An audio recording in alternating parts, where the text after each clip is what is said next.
Everyone, good evening. তো আজকের ব্লগটা আমি একটুখানি লেট করে স্টার্ট করেছি, কারণ তোমরা আগের ব্লগটা দেখলে বুঝতে পারবে। কালকে আমি চলে এসেছিলাম, সুদীপ্ত গেছিল আমাকে নিয়ে, চলে এসছে। আমরা বাগবাজার গেছিলাম গঙ্গাজল টঙ্গাজল নিয়ে, তারপর খাওয়া দাওয়া করে আমরা বাড়ি চলে এসেছিলাম। এসে কত জামা কাপড় ছিল, অত রাত্রেই আমি সব জামা কাপড় কেচেছি, কিছু ছিল সেগুলো আজকে কেচেছি, প্লাস চাদর পাল্টেছি, কভার টাভার সব কিছু চেঞ্জ করেছি। কালকে পুজো আছে, এটা বলা হয়নি, কালকে দোকানে পুজো আছে, তার জন্য যত বাসন সব মাজলাম। ঘরের অনেক কাজ ছিল, যেহেতু 2-3 দিন ছিলাম না, তো অনেক কাজই ছিল, সেগুলো কমপ্লিট করলাম। তো আর ব্লগ নেওয়া হয়নি। সুদীপ তো পা ব্যথা নিয়েও অফিস গেছে, ও চলেও আসবে তাড়াতাড়ি বলেছে। তো ওইসব করে এত কাজ টাজ সব কিছু ছিল, তাই আর ব্লগ স্টার্ট যে করব, ধরারও কেউ নেই যে স্টার্ট করব, তো আর ব্লগ নেওয়া একদমই হয়নি। তো এখনই স্টার্ট করলাম ব্লগটা, একটু রেস্ট নিচ্ছি এখন, সব কাজ কমপ্লিট করে লাঞ্চ করে ফ্রেশ হয়ে এখন একটু রেস্ট নিচ্ছি। তারপর সুদীপ তো চলে আসবে বলেছে তাড়াতাড়ি, দেখি ওর সাথে বেরাই কি না, ঠিক নেই, বেরাতেও পারি নাও বেরোতে পারি। কালকে সকালবেলায় পুজো, মানে 10টার সময় পুজো, পুরোহিত আসবে, দোকানে হবে, মা বাবাও আসবে, দাদা আসবে কিনা শিওর নই, মা বাবারাও সবাই আসবে। তো ওই জন্য, আর প্রচণ্ড মানে সোমবার থেকেই তোমরা জানো সোমবারে উপোস করেছিলাম, তারপর থেকে যে মাথা যন্ত্রণা স্টার্ট হয়েছে, কালকেও হয়েছে আজকেও হয়েছে, ওষুধ খাচ্ছি তবুও মাথা যন্ত্রণা কমছে না। চোখ মুখ দেখলেই বোঝা যাচ্ছে, একদম মুখ চোখ শুকিয়ে গেছে একদম। তো দেখি সুদীপ্ত কখন আসে, এখন একটুখানি রেস্ট নিচ্ছি, এসিটা অন করে, এসিটা একটুখানি চাললেই ঠান্ডা হয়ে যায়, ঘরটাকে ঠান্ডা করে নিয়েছি, একটু রেস্ট নিচ্ছি। তারপর সুদীপ্ত আসুক, তারপর দেখাবো, দেখতে থাকো। সুদীপ্ত চলে এসেছিলো তাড়াতাড়ি অফিস থেকে, আমি আর সুদীপ্ত বেরিয়েছিলাম, পুজোর কিছু কেনাকাটি করার আছে, তার জন্য আমি বেরিয়ে গেছিলাম। আর খিদেও পেয়েছিল, কিছু খাবার খাবো, তারপর কেনাকাটি করে দোকান হয়ে বাড়ি ফিরবো।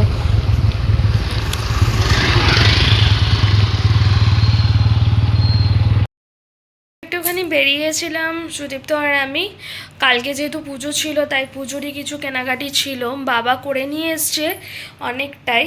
তো আমি আর সুদীপ্ত গেছিলাম তার কিছু আনতে, মানে কিছু জিনিস আনা বাকি ছিল, সেটা আমি আর সুদীপ্ত আনতে গেছিলাম।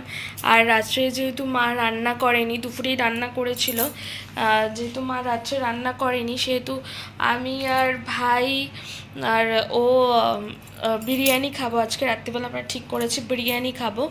আর মাদের জন্য সুদীপ্ত বাবার জন্য তড়কা রুটি করে দিয়েছিল, আর মার জন্য ধোসা করে দিয়েছিল। মা তড়কা রুটি তেমন খায় না, তো ওই জন্য করে দিয়েছিল মিন্স আমরা কিনতে গেছিলাম ওটা, তড়কা রুটিটা আর মার ধোকাটা, মার ধোকা বলছে, তোর কী সব বলছি, মার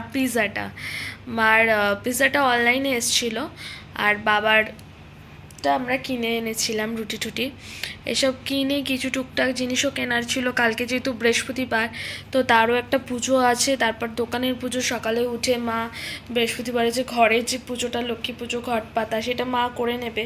আমি সকালবেলা উঠে তাড়াতাড়ি করে স্নান টান করে নেব, আমার আবার শ্যাম্পু করা আছে, ওসব করে ঠোরে তারপর কালকে 10টার সময় যেহেতু পুরোহিত আসবে, তো তাড়াতাড়ি চলে যেতে হবে।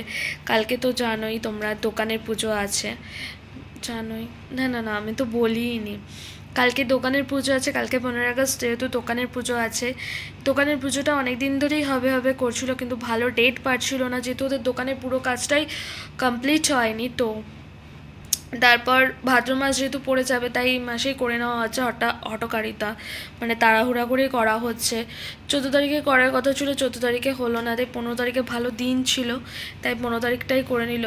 তেমন কাউকে বলাই হয়নি, শুধু আমার মা বাবাকেই বলা হয়েছিল, তো ওর জন্য ছোটোখাটোর মধ্যে একটা পুজোটা কমপ্লিট করে নিচ্ছে। তো ওটাই আছে কালকে। তো সব কিছু হয়ে গেছে, ফল টল বাবা টাবা সবাই বাবাই এনে দিয়েছে, সব ফল টল যা কিছু আছে। আজকে সকালবেলা বাসনগুলো ছিল পিতলের, যেহেতু ঠাকুরের বাসনগুলো, সেইগুলো আমি মেজে নিয়েছি। আর জলের খুব প্রবলেম হচ্ছে এখানে, জলের খুব সমস্যা হচ্ছে, তাই খুব প্রবলেমও হচ্ছে কাজের একদিকে। তো কালকে আবার মা বাবাও আসবে, ওদেরও ইনভাইট করেছে, তো ওরাও আসবে, দাদা জানি না কি করবে, ও আসবে কি না। তো আজকে বহুত টায়ার্ড, তো ওরা আসবে, তারপর খাবো, তারপর শোবো। ওরা একবারই খাবার নিয়েই ঢুকবে বিরিয়ানিটা, তারপর খাবো, খেয়ে দিয়ে তারপর শোবো। কালকে যেহেতু তাড়াতাড়ি উঠতে হবে, তো চাদর ঠাদরগুলো পেতে নিয়েছি।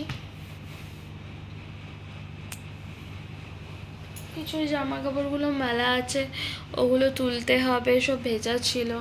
এসে তো অনেক কাচাকাচি করেছি, প্রচুর কাচাকাচি করেছি, তো সেগুলো গোছাতে হবে সব জামা কাপড়গুলো। আবার সোমবার রাখি আছে, আবার যাব বাড়িতে। পুজো টুজো হয়ে গেলে সোমবার রাখিতে বাড়িতে যেতে হবে, দাদাকে পড়াবো, সোনাইকে পড়াবো, ছোট্টাকে পড়াবো, তো আবার বাড়িতেও যেতে হবে।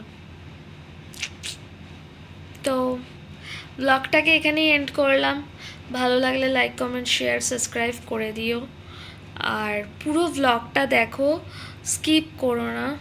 আর একটু ভালোবাসা দিয়ে একটু কমেন্ট করো, একটু লাইক করো যদি ভালো লাগে। তো তো বাই বাই, গুড নাইট। ব্লগটা ছোটোই হলো, বেশি বড় করলাম না। তো পুজোর ব্লগটার জন্য ওয়েট করো, চলে আসবে খুব তাড়াতাড়ি, আর পুরোটাই দেখবে। ঠিক আছে, টাটা, গুড নাইট, শুভরাত্রি।